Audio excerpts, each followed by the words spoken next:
Hey guys, welcome back to another video. My name is Jill and today I'm going to be doing my Christmas 2017 book haul. So let's just get into it. So yeah, this video is a little bit late and it's not going up on Christmas because I was out of town on Christmas, and so you know what you're gonna do. So it's gonna be a few days late, but it's fine. I hope everyone who's watching this had an amazing holiday season, no matter what you celebrate. If you celebrated Hanukkah or Christmas or Kwanzaa or whatever you're doing, I hope that it has been great and that you've been happy and that you have an amazing new year. So I got a good number of books for Christmas, not as much as I've gotten in previous years because I did get a lot of non-bookish stuff, but I still did get a good number of books. So most of these books are going to be books that I actually like unwrapped that were under the tree, but there are some that are thrown in there that I got like a couple weeks before Christmas and things like that, because why not just include them in this haul? And of course, by showing you all of these things that I received, I am in no way bragging. I'm extremely grateful to my mom for getting me all of these amazing books, and yeah, so before I just keep rambling, let's just get into it.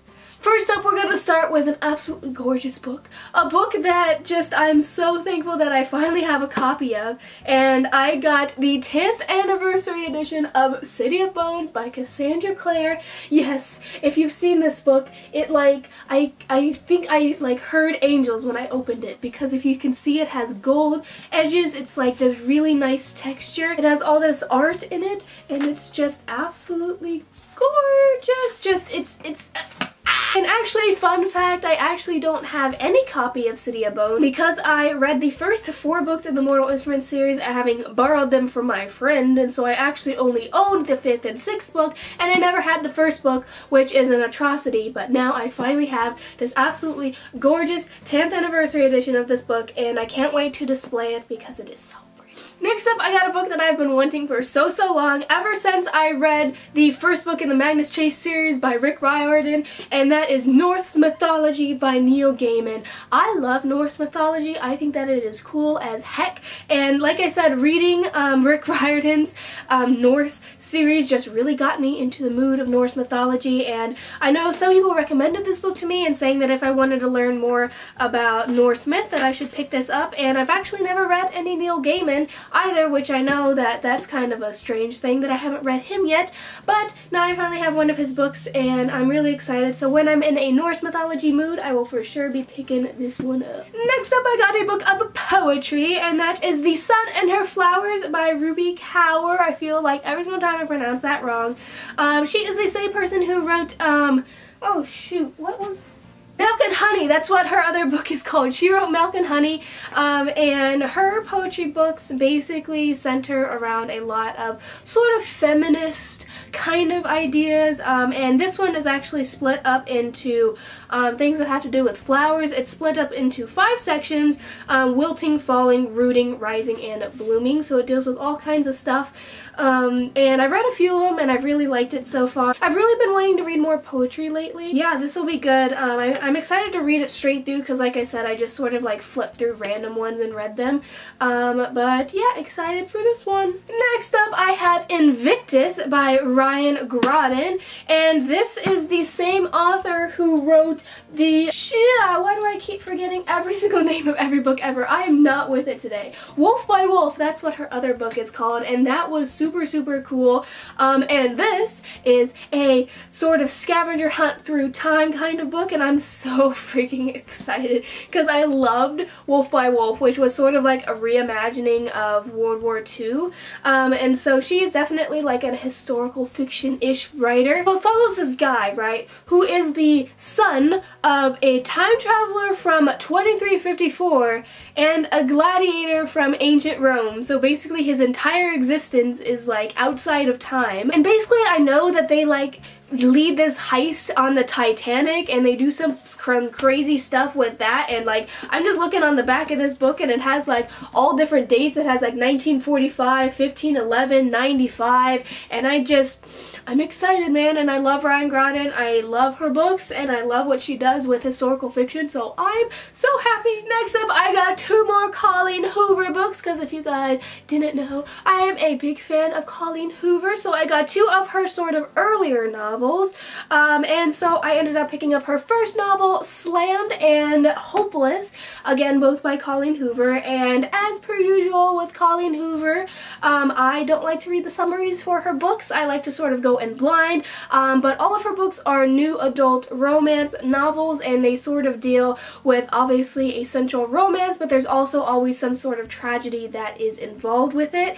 And it is new adult, so it is sort of on the older side, so if you're super young, I wouldn't suggest reading her books because they do get a little steamy at points. Anyway, so I'm excited because my Colleen Hoover collection is growing, and I had no idea that Hopeless was like this big. Like, dude, this is like her biggest book ever. I can't handle it. Okay, anyway, I got these two as well. Now I'm just going to throw in a classic that my mom actually didn't get me. I actually got from school because we did like this book exchange, and my school is super nerdy, so like they're not going to be exchanging YA books. So I ended up getting The Death of Ivan Ilyich and Other Stories by Leo Tolstoy. I don't think I've actually read any of his books, which means that it's weird that I love him, but I feel like I would really like him, you know? So now, instead of going and reading like War and Peace, which is his big novel, which I probably ain't ever gonna read, sorry, not sorry, now that I have like this sort of shorter version of some of his works, I maybe will pick this up at some point. I have no idea when, but I have it now. Next up is a book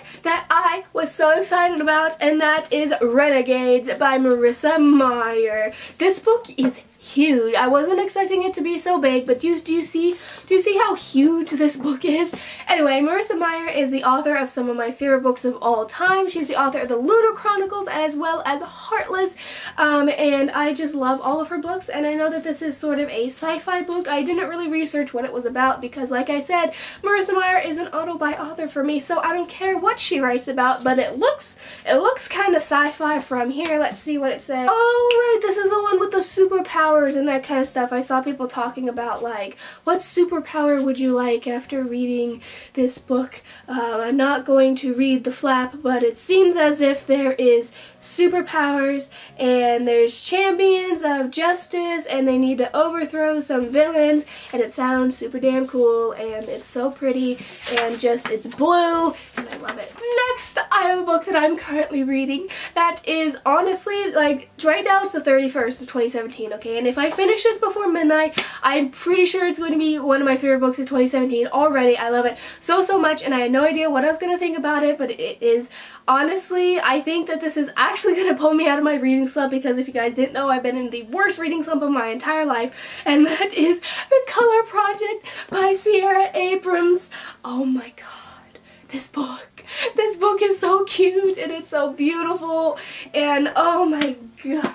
Basically, Sierra Abrams has self-published this, and I've seen her around. I'm friends with her on Twitter, and I love her, and I thought, you know what, it's finally time to get this book. So I asked for it for Christmas, and I brought it on vacation with me, and I started reading it, and just all of my emotions when I was reading these books, when I've been reading this book, have been off the charts. Like, I'm feeling so much for this story and these characters, and the way that it's written is so cute and adorable, and I wonder how many times I'm going to say those two words while talking about this book. Basically, this book follows a girl named Bee, and she has a very close-knit family. She's very family-oriented and all that kind of stuff, and she ends up meeting a boy, obviously, and he is actually the owner of this big, great charity organization kind of thing, and you know, things go from there. I don't really want to spoil it. I went in knowing absolutely nothing about this book, and it has blown me out of the water. I love it so much. I will probably talk about it more once I finish it, because I am not done with it, but I stayed up until 2:30 last night reading it because it was so adorable, and I cannot get over how cute it was. Please pick it up if you haven't. It's so cute. If you want a cutesy contemporary that is very, very well written, please pick this up, because it deals with heavy topics as well as light topics, and I love it so much. Now is the time when we talk about all the stuff that is Harry Potter related that I got for Christmas, because there's always some kind of Harry Potter stuff that I get. We'll start with another gift that I got from actually my Greek teacher, and basically at the end of our final, he gave out a bunch of books, and we got to pick our books, and I saw this, and I about fell on the floor because it is the nerdiest thing ever, and I'm so happy that I have it, and that is Harry Potter and the Philosopher's Stone in Latin. Yes, It's in Latin because I'm a nerd like that. I took 5 years of Latin and now I'm taking ancient Greek, and this just makes me go insane. I love it so much, and like I said, it's in Latin and I will forever treasure this forever because it's in Latin. And next up, bum-ba-da-dum-ba-da-dum, I got the illustrated edition of Harry Potter and the Prisoner of Azkaban. This huge, beautiful, glorious book right here. It's a tradition that my mom gets me one of these every single year, and it is beautiful. It's purple. Oh god, if I don't drop it on the floor. And the artwork is just stunning, and you guys probably all know this because if you're into Harry Potter, you've also freaked out about this at some point. So I did get this and I'm so excited. And the very last thing that I got for Christmas that I'm going to be including in this haul is another Harry Potter thing, and it is the illustrated edition of Fantastic Beasts and Where to Find Them, which again is just so beautifully illustrated. Like, it is top notch, these illustrations are, right? And you know, this one's actually a lot smaller than Prisoner of Azkaban, so I can actually hold it with one hand without dying. Honestly, so gorgeous, and I'm so happy to add it to my collection. No, to be honest, I feel like I'm missing something that I didn't include, but I don't think so. So I think that's going to be the end of my Christmas haul. I hope you guys enjoyed this video. Please give it a like if you did, subscribe if you want to see more videos from me. Let me know down below if you got any books for Christmas and what your favorite one was. I have all my social media linked in the description box if you want to follow my daily life and all that kind of stuff like that. And yeah, I think that's going to be it. Thank you again so much for watching. Again, happy holidays, and I will see you later in another video very soon. Bye!